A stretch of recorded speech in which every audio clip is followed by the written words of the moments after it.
వాక్యంలోనికి మనం వెళ్తాం. చదవండి దేవుని వాక్యము. కీర్తనాల పుస్తకము 12వ అధ్యాయము 8వ వచనం. 12వ అధ్యాయము 8వ వచనం. కీర్తనాల పుస్తకం 12వ అధ్యాయము. నరులలో నీచవర్తన ప్రబలమైనప్పుడు దుష్టుడు గర్విష్ఠులై నాలుగు దిక్కుల తిరుగులాడుదురు. స్తోత్రం చెప్తారా? ఒకసారి గట్టిగా, ఇంకొకసారి గట్టిగా చెప్తారా? దేవుని వాక్యము సెలవిస్తుంది. ఆయన మనతో మాట్లాడుతున్నటువంటి మాట ఇదిగో. ప్రబలమైనప్పుడు అంటే ప్రబలిల్లాలని దేవుడు కోరుకుంటున్నాడు. ప్రబలిల్లడం అంటే ఏంటిదంటే వ్యాపించటం. ప్రబలిల్లడం అంటే ఒక పట్టణంలో ఉన్నటువంటి దేవుని బిడ్డలైనా లేదా ఒక ఓదలో ఉన్నటువంటి వారైనా ఆ పట్టణములో ప్రబలిల్లటం అంటే ఆయన పేరు వ్యాపించటం, అందరికీ తెలిసిపోవటం. దీన్ని ఏమంటారంటే ప్రబలిల్లటము అంటారు. స్తోత్రం చెప్తారా? ఒకసారి గట్టిగా, ఇంకొకసారి గట్టిగా చెప్తారా? దేవుడు సెలవిస్తున్నటువంటి మాట. మీరు అనారోగ్యాల చేత బాధపడి వచ్చారేమో, సమస్యల చేత మీరు బాధపడి వచ్చారేమో. నా దేవుడు ఈరోజు నీతో మాట్లాడుతున్నటువంటి మాట ఏందో చెప్తా. ఆయన ప్రబలిల్లాలని మీతో మాట్లాడుతున్నాడు. మీ అనారోగ్యం పోవాలి. చూడమా, అనారోగ్యం పోయింది. ఇప్పటి నుంచి అనారోగ్యం చేత బాధపడుతుంది. ఈరోజు అనారోగ్యం పోయింది. ఎన్నో రోజులకి అది వ్యాధన పడుతుందమ్మా, పని లేక.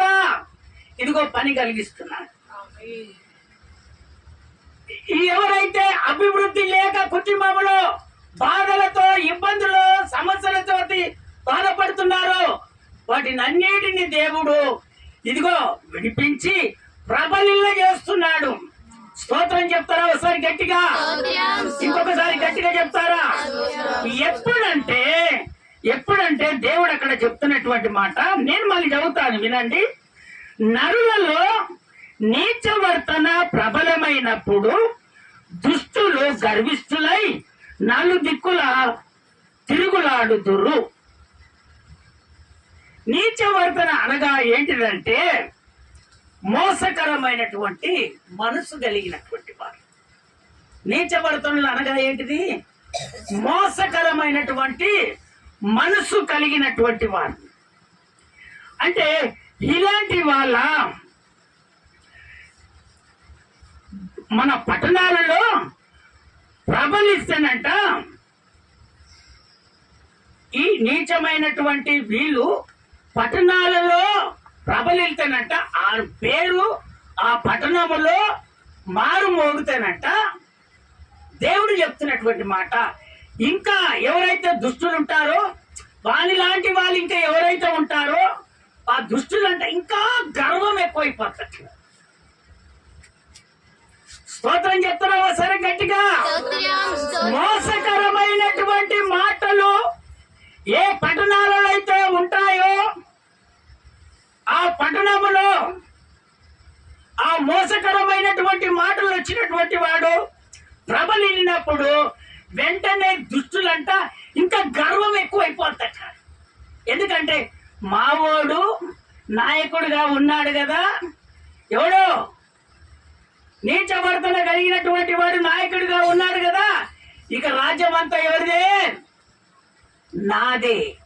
ఎందుకంటే దుష్టుడు పొద్దుగాల లేస్తే వాని బాధ ఎట్లుంటదంటే దుష్టుని ఎవరిని జడగొడదామా అని ఉంటుంది. దుష్టుడు ఎవడు? సాతానుడు. స్తోత్రం చెప్తారా? ఒకసారి గట్టిగా. వీడు ఏం చేస్తాడంటే మంచిగా ఉన్నటువంటి కుటుంబాలకు వెళ్ళి వీడు చికాకులు పెడతాడు. మంచిగా బ్రతుకుతున్నటువంటి కుటుంబాలలో చికాకులు పెడతాడు. మంచిగా దేవుని మార్గంలో నడిచి ప్రతిరోజు 4 గంటలకు లేచి ప్రార్థన చేసుకొని వింటున్నారా, ఉదయం పూట పనికి వెళ్ళినప్పుడు ప్రార్థన చేసుకొని మళ్ళీ ఇంటికి వచ్చి తీరుగా ప్రార్థన చేసుకొని దేవుళ్ళు గడుపుతున్నాయి. ఒక క్రమముగా ఒక పద్ధతిలో వెళ్తున్నటువంటి వారి మీదనే వాడు ఏం చేస్తాడంటే గురి పెడతాడు. వాడు ఎందుకు గురి పెడతాడో తెలుసా? వాడు ఎలాంటి మనసు కలిగినటువంటి వాడు? అరే ఇప్పుడే చెప్తే ఎలాంటి మనసు కలిగినటువంటి వాడు? నీచవర్తన కలిగినటువంటి వాడు. ఎలాంటి ప్రవర్తన కలిగినటువంటి వాడు? ఇప్పుడే చెప్పానమ్మా. మోసకరమైనటువంటి మనసు కలిగినటువంటి వాడు. వాక్యం మీద మీ కనుదృష్టి పెట్టండి. వాక్యం మీద మీరు కనుదృష్టి పెడితేనే మీకు వాక్యం అర్థమవుతుంది. వాక్యం హృదయంలోనికి వెళ్తుంది.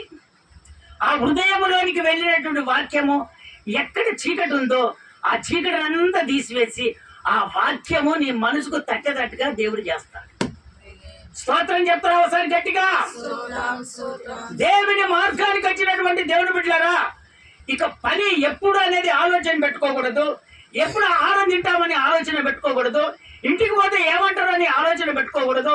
దేవుని మార్గానికి వచ్చినటువంటి నీవు దేవుని వాక్యము విని ఆ వాక్యము తన హృదయంలో పెట్టుకొని వెళ్ళినప్పుడే నీ కుటుంబం ఆశీర్వదించబడతాడు. అందుకనే నరులలోనంట ఆ పట్టణంలో గాని ఆ గ్రామంలో గాని ఆ దేశంలో గాని ఎక్కడో గాని నరులలో నీచవర్తనుడు ఉన్నాడట. అయితే వాడు ప్రబలిల్లకూడదట. వాడు ప్రబలిల్లితే దుష్టులుంటారే వాళ్ళు ఏం చేస్తారంటే ఇంకా గర్విష్ఠులు అయిపోతారు. ఇంకా ప్రతి గ్రామంలో వాళ్ళు ఉంటారు, ప్రతి ఏరియాకు వాళ్ళు ఉంటారు. ఎందుకో తెలుసా? మావోడు ఉన్నాడు కదా, ఇప్పుడు మావాడు నాయకుడు ఉన్నాడు కదా. అందుకనే ఏ బజార్లో ఉన్నా ఎక్కడ ఉన్నా దుష్టుడు గర్విష్ఠులై ప్రతి ఏరియాకు వాళ్ళు నిలబడి ఉంటారు. ఎందుకంటే వాళ్ళనప్పుడు ఏమీ ఎవరు చేయలేరు. ఎందుకంటే వాళ్ళకు నాయకుడు ఉన్నాడు గనక ఏది అయినా కూడా మోసకరమైనటువంటి మనసు కలిగినటువంటి వారు అక్కడ ఇక్కడ తడాబిడ చేసేసి ఆ దుష్టులైనటువంటి వారిని విడిపించుకొచ్చుకుంటారు. స్తోత్రం చెప్తారా ఒకసారి గట్టిగా? ఇంకొకసారి గట్టిగా చెప్తారా? అందుకనే దేవుని బిడ్డలారా, నా దేవుడు నీతో మాట్లాడుతున్నటువంటి మాట, దుష్టుడు ఏ విధంగా ఇంట్లోకి చేరుతాడంటే భక్తిహీనత కలిగినప్పుడు, ప్రార్థన జీవితం పోయినప్పుడు, దేవుని మార్గాన్ని వదిలిపెట్టినప్పుడు, దేవుని క్రమాన్ని వదిలిపెట్టినప్పుడు అప్పుడు దుష్టుడు ఎంటర్ అవుతాడు. దుష్టుడు ఎప్పుడు ఎంటర్ అవుతాడు? భక్తి పోయినప్పుడు, ప్రార్థన జీవితం పోయినప్పుడు. అందుకే దేవుని బిడ్డలారా చదవండి. ఆ వాక్య భాగంలోనికి మనం వెళ్తాము. అదే కీర్తనల పుస్తకము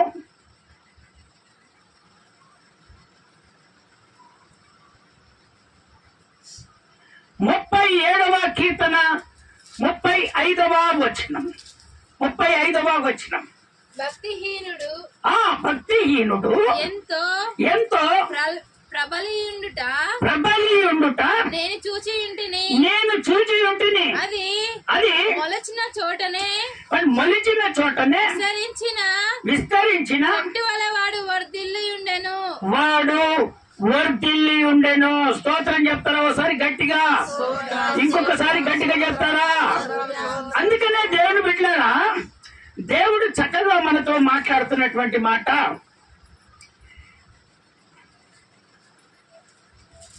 నేను ఒకసారి చూస్తాను. భక్తిహీనుడు ఎంతో ప్రబలియుండుట నేను చూచియుంటిని.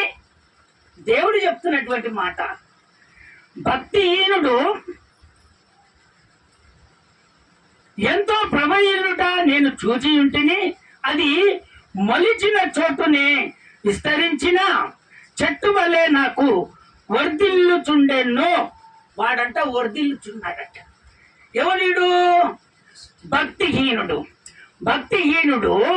ప్రబలినప్పుడు ఇదిగో దేవుడు అక్కడ సెలవిస్తున్నటువంటి మాట. అందుకని కొంతమంది దేవుని బిడ్డలు ఏం చేస్తారంటే, అయ్యో పొద్దుగా లేస్తే ప్రార్థన చేయరు, దేవుని మార్గానికే రారు, దేవుని సన్నిధికే రారు, కానీ వీళ్ళు చాలా ఆశీర్వదించబడుతున్నారని నువ్వు అనుకోవచ్చు. ఇప్పుడు దేవుడు చెప్తున్నటువంటి మాట. అయితే దేవుడు భక్తిహీనుని ఆల్రెడీ చూస్తూనే ఉంటాడంట. వీడు ఎదగని చెట్టు వల్లే ఎదిగాడట. బాగా చెట్టు వల్ల ఎదిగి మన చెప్తున్నటువంటి మాట, అది మొలిచిన చోటనే విస్తరించిన చెట్టు వల్ల వాడు వర్ధిల్లుచుండెను. అక్కడనే వాడు వర్ధిల్లుతూనే ఉన్నాడట. అయినను ఒకడు ఆ దారిన పోయి చూడగా వాడు లేకపోయెను.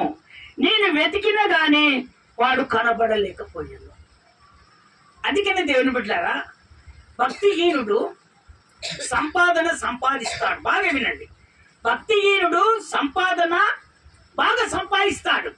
దేవుడు కూడా ఏం చేస్తాడంటే ఆశీర్వదించబడని, ఇకనైనా నా మార్గానికి రాడా, భక్తిహీనత ఇక పోదా, భక్తిపరులుగా ఉండరా, ఎప్పుడైనా నా రాజ్యానికి చేర్చబడరా అని దేవుడు ఏం చేస్తాడంటే చూస్తూ ఉంటాడు. అందుకనే ఈ భక్తిహీనుడు సంపాదించి ఆ చెట్టు వలె అభివృద్ధి చెందిన వర్ధిల్లుతూనే ఉన్నాడట. కానీ తీర బాటంట చూసినప్పుడంట అక్కడ లేకపోయిందట. ఎందుకంటే భూస్థాపం అయిపోయింది. స్తోత్రం చెప్తారా ఒకసారి గట్టిగా, ఇంకొకసారి గట్టిగా చెప్తారా? భక్తిహీనంగా ఎంత సంపాదించినా కూడా ఒక రోజు అది పాడైపోద్ది. ఒక రోజు పాడైపోద్ది. దేవుడు కొంచెం నీకు ఇచ్చింది, ఇది బలా అభివృద్ధి చెందుతుంది. స్తోత్రం చెప్తారా ఒకసారి గట్టిగా, ఇంకొకసారి గట్టిగా చెప్తారా? అందుకనే దేవుని బిడ్డలారా, భక్తిహీనులుగా కొంతమంది దేవుని సన్నిధికి రాకపోవచ్చును, దేవుని సన్నిధిలో ఆత్మీయతగా ఎదగపోవచ్చును. మేము ఎప్పుడు దేవుని మందిరానికి వెళ్తున్నాము, మాకు ఆశీర్వాదం లేదు, మేము అప్పుల బాధలో పడిపోతున్నాము, మేము ఇబ్బందుల పాలైపోతున్నాం, అయినా దేవుని మందిరానికి ఎప్పుడు వెళ్ళరు. కానీ ఎంత ఆశీర్వదించబడుతున్నారు అని ఇది కూడా అనుకున్నావేమో. కానీ ఇప్పుడు దేవుడు చెప్తున్నాడు, అది ఒక రోజంట ఏమైపోద్దట, భూస్థాపనం అయిపోద్దట. ఎదిగిన చెట్టు అవుపడట్లేదంట. దారిన ఓడిపోయి చూడగానే, ఎందుకో నీరు లేకపోతే, ఎరువు వేయకపోతే, ఏదో ఒక రకంగా ఏరు పురుగు అయితే, ఏరు పురుగు పెడితే ఎండిపోతూనే ఉంటది. స్తోత్రం చెప్తారా ఒకసారి గట్టిగా, ఇంకొకసారి గట్టిగా చెప్తారా? అందుకనే దేవుని బిడ్డలారా, భక్తిహీనులు ఏ విధంగానైనా సంపాదించుకోవచ్చును, కానీ నీవు దేవుని అంగీకరించి బ్రతుకుతున్నటువంటి నీవు దేవుడు ఎంతైతే ఇస్తాడో దాన్ని అభివృద్ధి పరచుకోవడమే దేవుని బిడ్డలైనటువంటి విశ్వాసం కలిగినటువంటి జీవితం. స్తోత్రం చెప్తారా ఒకసారి గట్టిగా, ఇంకొకసారి గట్టిగా చెప్తారా? అందుకనే కొంతమంది ఏం చేస్తారంటే, అనారోగ్యంగా పోవట్లేదు కదా, అనారోగ్యంగా పోవట్లేదా, ఇంకేం చేద్దాంలే, తొందరగా ఎక్కడికైనా వెళ్ళిపోతే అనారోగ్యం విడుదలైపోద్ది అనుకుంటారు. దేని బిడ్డలారా, ఈ పనులు మీరు చేయొద్దని దేవుడు ఈ రోజు మీతో సూటిగా మాట్లాడుతున్నాడు.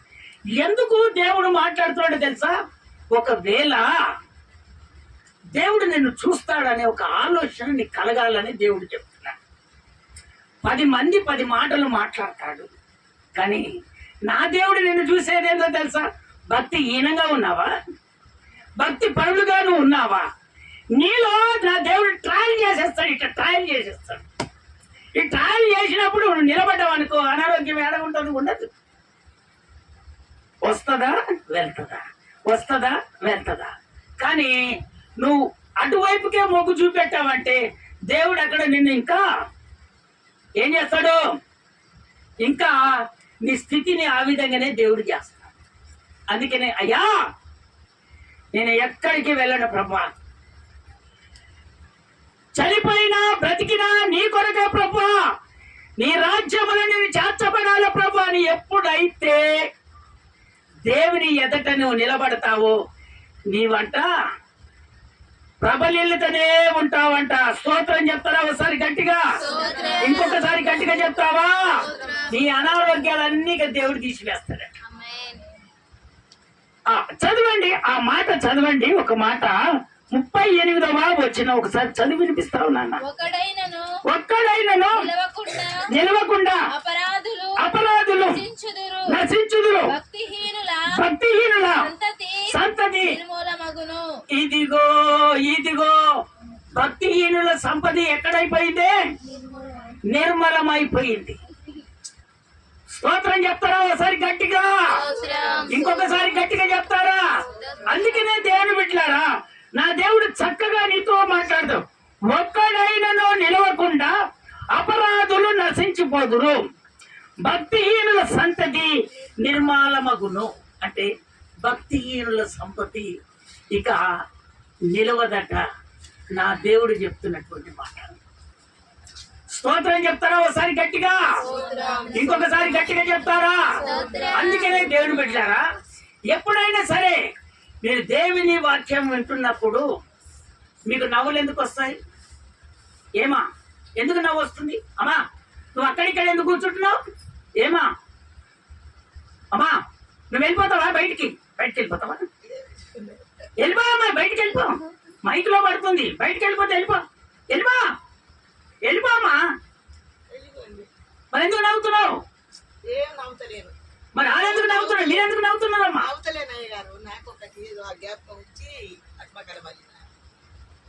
దేవుని వాక్యం విని ఏదో మనసు మారిపోయింది అంతేనా? చేతులెత్తి స్తోత్రాలు చెప్తారా గట్టిగా? ఇంకొకసారి గట్టిగా చెప్తారా? నేనేమో నవ్వుతున్నారు అనుకుంటున్నా, మీరేమో బాధపడుతున్నారు. స్తోత్రం చెప్తారా ఒకసారి గట్టిగా? దేవుడు మిమ్మల్ని దర్శించి దేవుడు ఆ కన్నీటిని తూడ్చును గాక. స్తోత్రం చెప్తారా ఒకసారి గట్టిగా? అందుకనే నా దేవుడు చెప్తున్నటువంటి మాట, అపరాధులు నశించిపోతారు, భక్తిహీనులు నిర్మలమైపోతారు. వాళ్ళు ఎంత సంపాదించినా గానీ ఒక రోజు అది నిలవదని దేవుడు చెప్తున్నారు. స్తోత్రం చెప్తారా ఒకసారి గట్టిగా? అందుకనే దేవుని బిడ్డలారా, దేవుని మందిరానికి రాకుండా మంచిగా సంపాదించుకుంటుందా అనేది నీవు ఆలోచన ఇక పెట్టుకోకూడదు. ఆ దారిని బట్టి నువ్వు నడవద్దు. ఒకవేళ ఆ విధంగా నువ్వు నడిస్తే వాళ్ళకు పట్టినట్టుగానే మీకు పడుతుందని దేవుడు హెచ్చరించి చెప్తున్నాడు ఈరోజు. ఆ విధంగా తీర్మానం అయితేనే నీ పద్ధతి, నీ ఆలోచన ఏ విధంగా దేవుడి సన్నిధికి వచ్చావో ఆ విధంగా దేవుడు సంతోషపరిచి నేను పంపిస్తా. స్తోత్రం చెప్తారా ఒకసారి గట్టిగా? ఇంకొకసారి గట్టిగా చెప్తారా? చదవండి దేవుని వాక్యము. సామెతల పుస్తకము 29వ సామెతల పుస్తకము 2వ వచనం ఒకసారి చదివి నాకు వినిపిస్తారా? 29 2వ వచనం. నీతిమంతులు ప్రబలినప్పుడు ప్రజలంతా సంతోషపడతారంట. దుష్టుడు ఏలినప్పుడు ప్రజలు నిట్టూర్పులు అనగా కన్నీరు కారుస్తారట. స్తోత్రం చెప్తారా ఒకసారి గట్టిగా? దేవుడు చెప్తున్నటువంటి నీతిమంతులు ప్రబలినప్పుడు ప్రజలు సంతోషపడతారట. ఒక నీతిమంతుడు వర్ధిల్లినప్పుడు అతనిని బట్టి అందరూ సంతోషపడి, అమ్మా నువ్వు ఏంది ఇంత మంచిగా అభివృద్ధి పడుతున్నావంటే, నేను దేవుని సన్నిధికి వెళ్ళానమ్మా, దేవుని అనుసారంగా నేను నడుచుకుంటున్నాను, అందుకే నేను అభివృద్ధి పడుతున్నాను అని వాళ్ళు కూడా ఏం చేస్తారంటే అదే భక్తిలోనే పెరుగుతారు. నీతిమంతులు భక్తిలోనే పెరుగుతారు. దుష్టుడు ఏలినప్పుడు ప్రజలు నిట్టూర్పులు కొడుతారు. దుష్టుడు ఏదైనా పరిపాలన జరిపిస్తే 5 సంవత్సరాల దాకా కన్నీరే ప్రజలకు. దేవుడు చెప్తున్నటువంటి మాట. కొంతమంది ఏం చేస్తారంటే పైసలు ఆశకో ఈ ఆశకో వేసేసి చాలా మంది బాధపడే వాళ్ళు చాలా మంది ఉన్నారు. అందుకనే దేవుని బిడ్డలారా,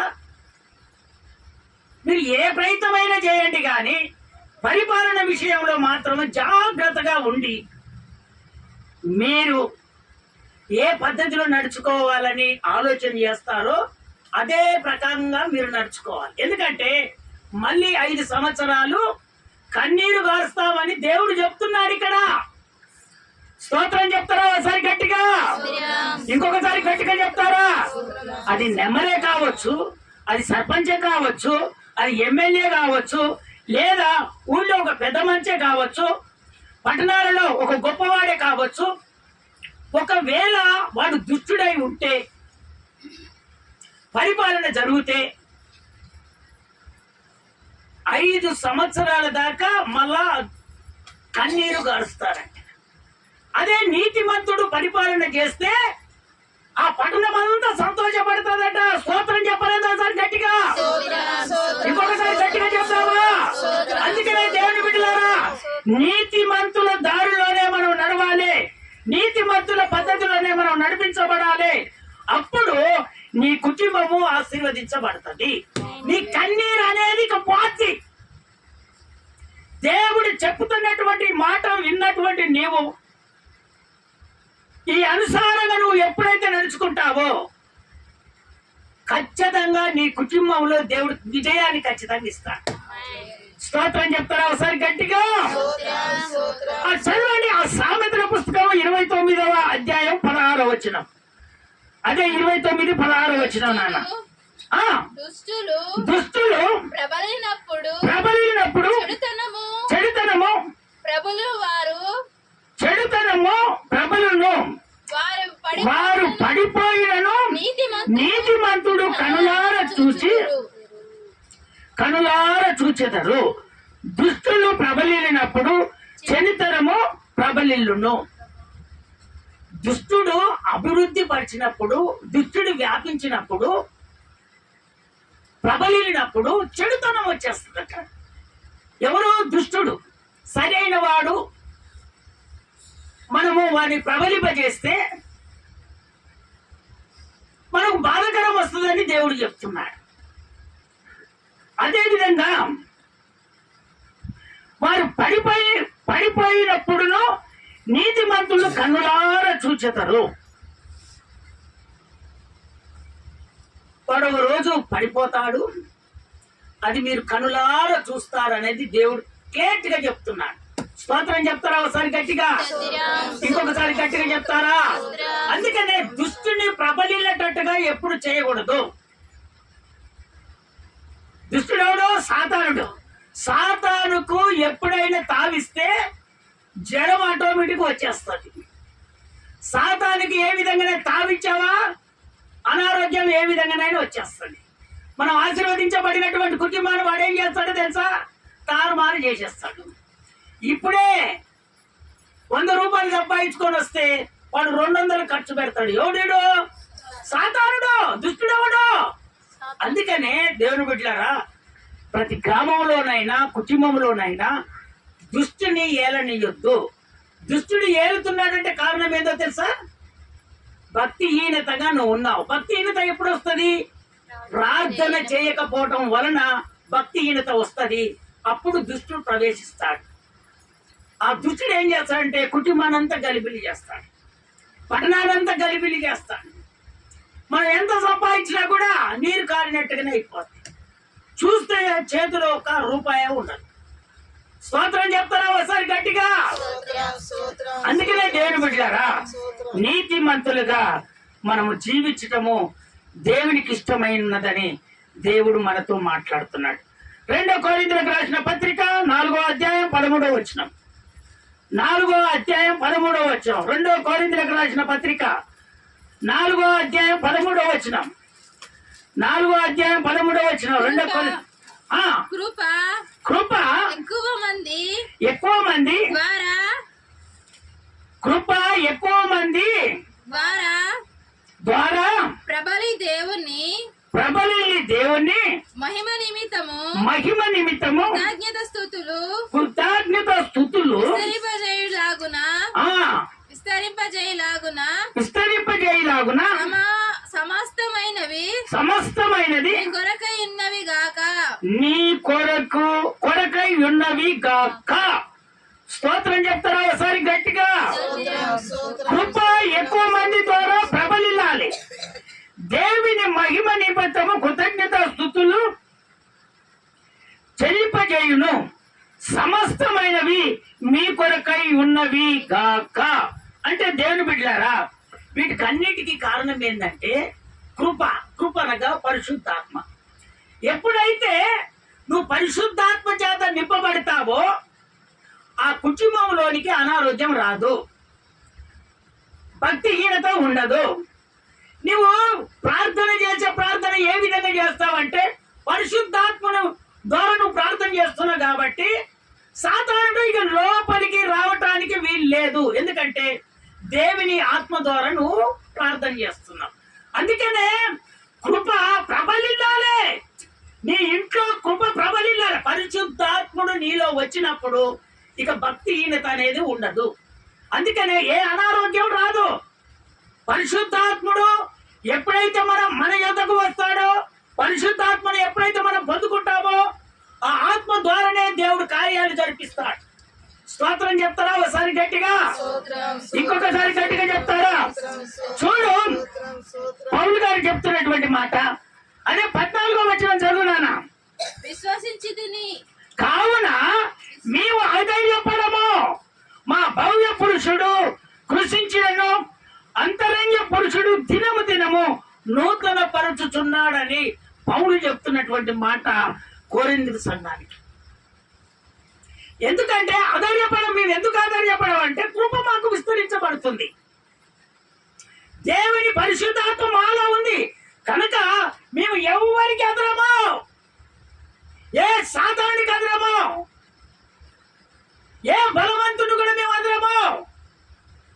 అందుకని ఆయన అక్కడ చెప్తున్నటువంటి మాట మళ్ళీ చదువున్నాను. 14వ వచనం చదువు. కాగా విశ్వసించితిని కావున మేము అధైర్యపడము, మా భవ్య పురుషుడు కృషించినను అంతరంగ పురుషుడు దినము నూతన పరచుచున్నాడు. దినము అంతరంగ పురుషుడు ఎవరంటే పరిశుద్ధాత్మ. స్తోత్రం చెప్తారా ఒకసారి గట్టిగా? భవ్య పురుషుడు ఎవరంటే సాతానుడు.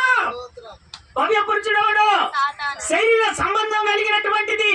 మన శరీర కోరికలు అనేకమైనటువంటివి ఉంటాయి, అనేకమైనటువంటి శరీర కోరికలు వచ్చేస్తాయి. కానీ నా దేవుడు పరిశుద్ధాత్మని ఎప్పుడైతే నువ్వు పొందుకుంటావో వాటిని అన్నిటిని నా దేవుడు ఏం చేస్తాడంట, ఆయన దినము నూతన పరుస్తాడు.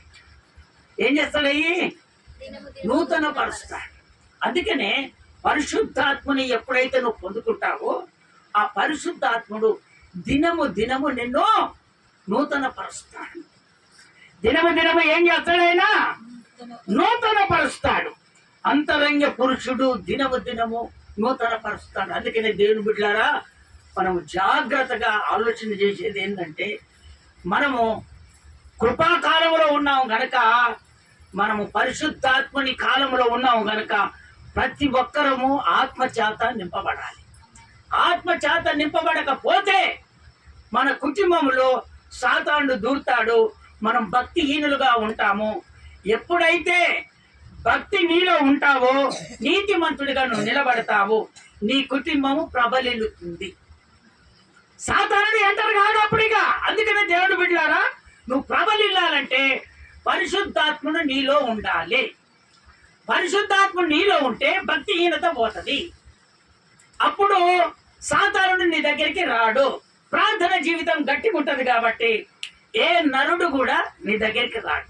అందుకని నా దేవుడు నీతో మాట్లాడిన మాటలను తన హృదయంలో పెట్టుకొని ఇప్పుడు నువ్వు తీర్మానం చేసుకుంటే కనుక నా దేవుడు నిన్ను దర్శించబోతున్నాడు. అందరూ నిన్ను మోకాల మీద ఉండి ఇప్పుడు తీర్మానం చేసుకున్నాం. అందరము నిన్ను మోకాల మీద ఉండి తీర్మానం చేసుకున్నాం. అందరము నిన్ను మోకాల మీద తీర్మానం చేసుకున్నాం.